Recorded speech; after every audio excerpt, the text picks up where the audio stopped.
ита идил құрба. Жақын адамдарға беру.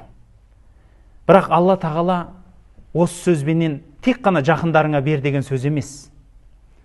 Ол ғалымдарымыз айтқаны жақындарыңа бер дегені ең міндет болған, беруің керек болғанды айтты.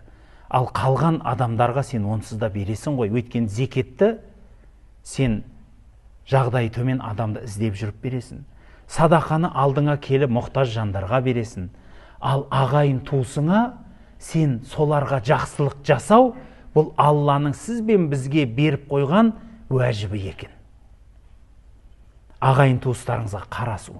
Нағашы, жиен, жекжат, құда. Егер сіздің шамаңыз жетіп қалса, тіл жәрдеміңіз, қол жәрдеміңіз болып қалса, жәрдем беріңіз.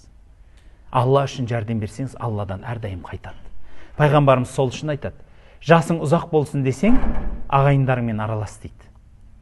Жай ғана ағайындармен араласқан сайын өмірің ұзақ болады дейді. Оны ғалымдарымыз түрлі түсіндіреді. Ол олардың дұғасынан, немесе оларменен араласқаннан андай. Біреулер айтады, енді заманауи қылып түсіндірейікші, сен ағайындарыңмен, достарыңмен араласқанда сенде анандай гормон бөлінеді. Соның ішінде сол гормон себебінен сен денсаулығың жақсы. Қалай айтсаң, олай айт. Пайғамбарымыз саллаллаху алейхи ва саллям айтқан сөз ақиқат.